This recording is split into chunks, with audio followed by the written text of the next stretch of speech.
Hey guys, welcome to our podcast. I'm Daniel Cisneros, the co-host. And I'm other co-host Dylan Bach.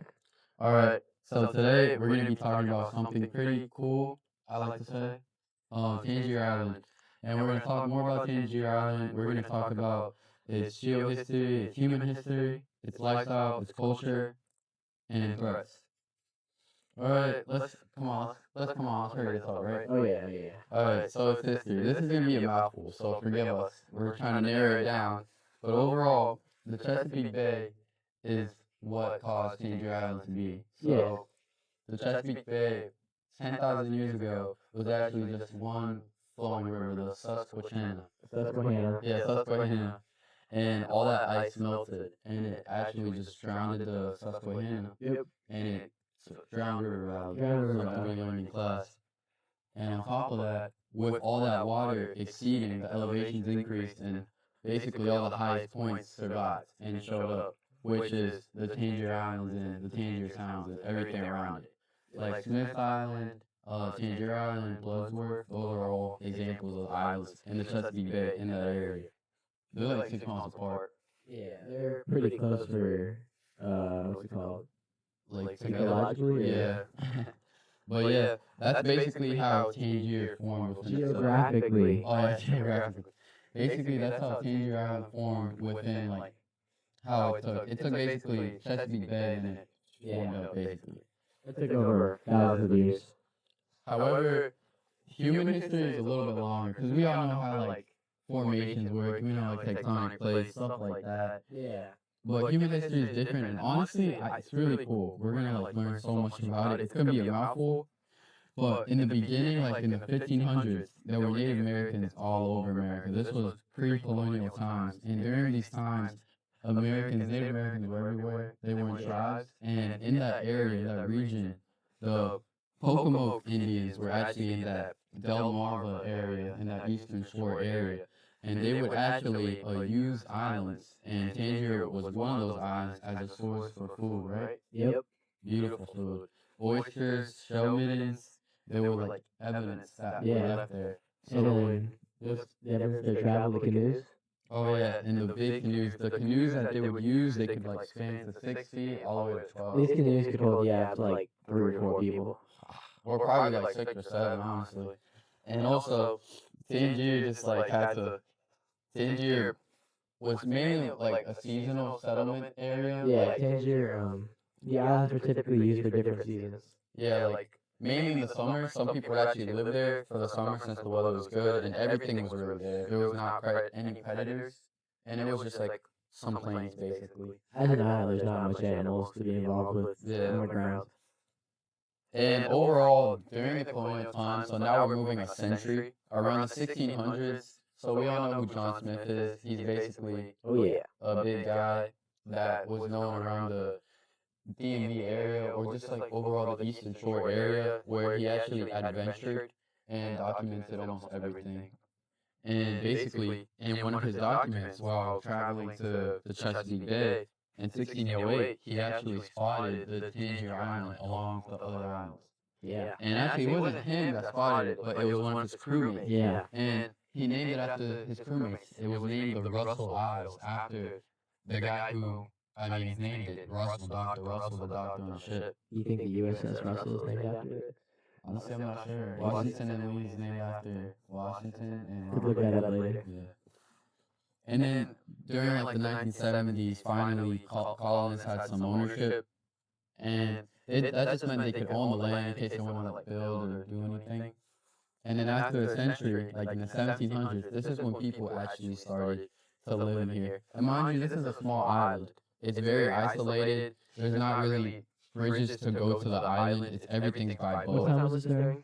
The 1700s. So probably during this time it was about maybe a 30-minute walk just to get across the whole island. Basically. Imagine a 30-minute walk to get across the whole island. That's like a mile. That's even shorter than the distance from here to Chesapeake Bay Grammar School. Oh yeah, because it's a mile, by the way. Yeah. So it's basically a little bit more than a mile. That was the diameter of the island, just to give it reference of how big the island was. Me and Daniel are running in like 5 minutes. Basically, Like pretty fast. But however, And yeah, most of the residents there, they relied on farming, fishing, oystering, and crabbing. Well, that's really all you could do. Yeah. And then another big thing, which is really influential personally, was the War of 1812. The War of 1812 affected everybody basically. It was between the British, right? The British and the United States.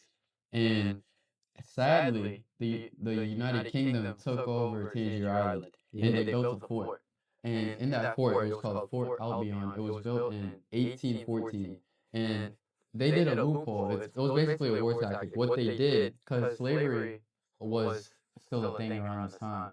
So what they would do, right, Dylan? Like the So slaves yeah, would run. during this time, slavery, African American slaves would make a break for it, basically trying to escape, and would do anything they can to get into British land areas.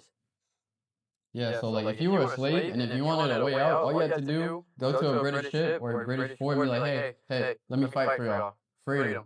Yeah, You said, so it was either you get caught and it ends there, or you make it and you're free. it was a tactic, so they're mainly used in the Revolutionary War, so the British Civil could War. get more, oh yeah, Civil War, yeah. So the British could use it? The South uses it. Yeah. The North uses it. They got during the Civil War, they got over 100,000 extra troops. But yeah, overall, that was a brief crash course of the history. We're going to be now moving on to the lifestyle and the cultures. All right. You been to Tangier Island, Dylan? I have never been to Tangier Island. You know what? That's funny because his grandpa is actually from Tangier. No, he's not. But I don't personally. Me and Dylan actually wanted at Thomas Olsen's request. So we actually wanted to get somebody Yeah, we from tried. Tangier. I've sent emails.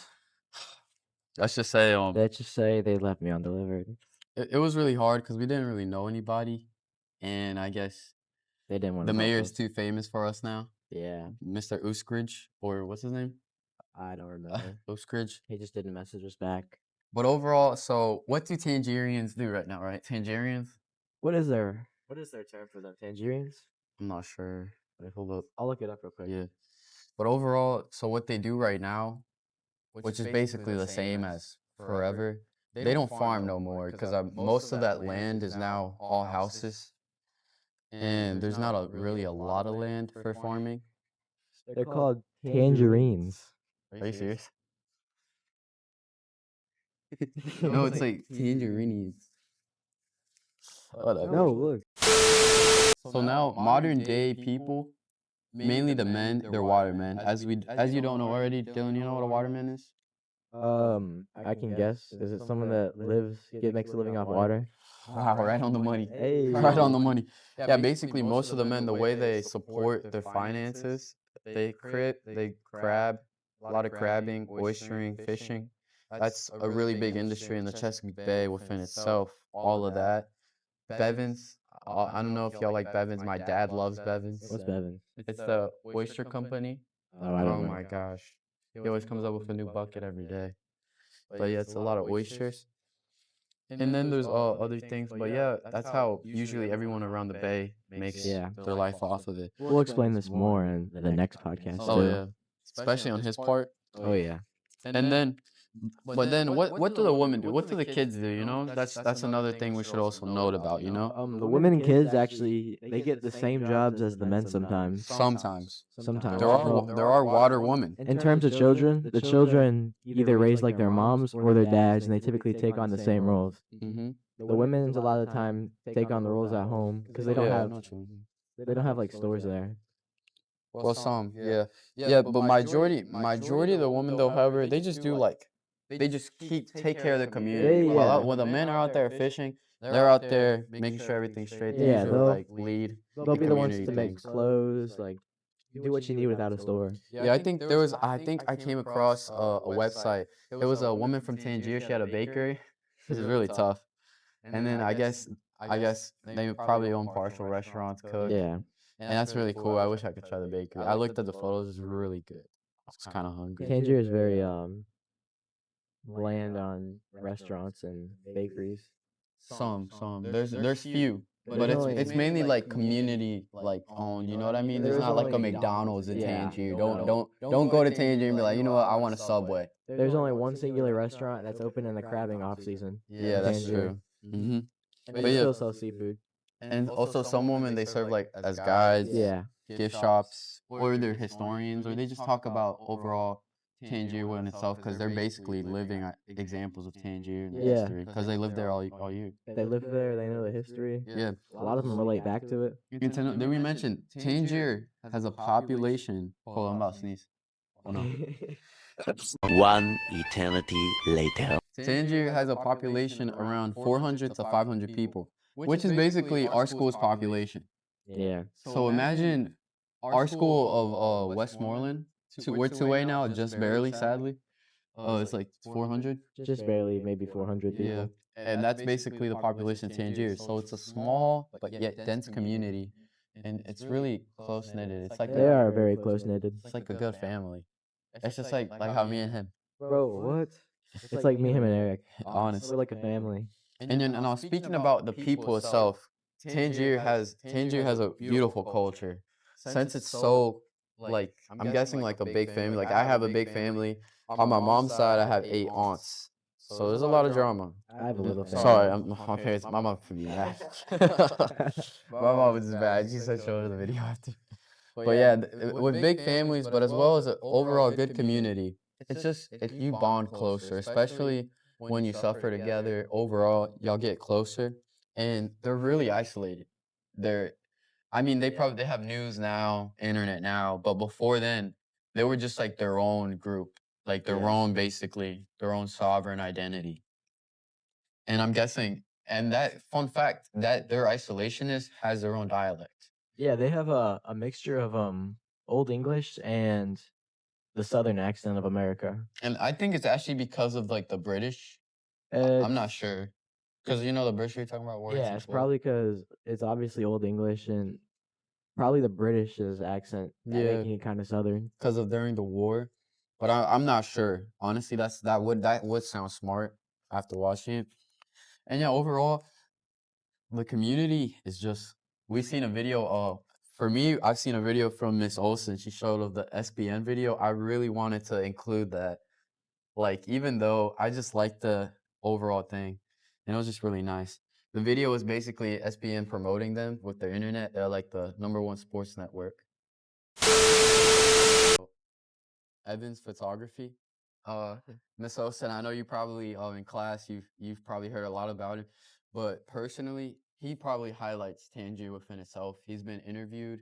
He's been helped a lot. Um, I actually looked at his portfolio. He has beautiful arts. Like honestly, so they're so beautiful. Yeah. Have you seen it though? Yeah, I've seen some of them. And then I was just joking around. I was like, Ali, you look like this guy. And I just show a deer. And I just show a deer.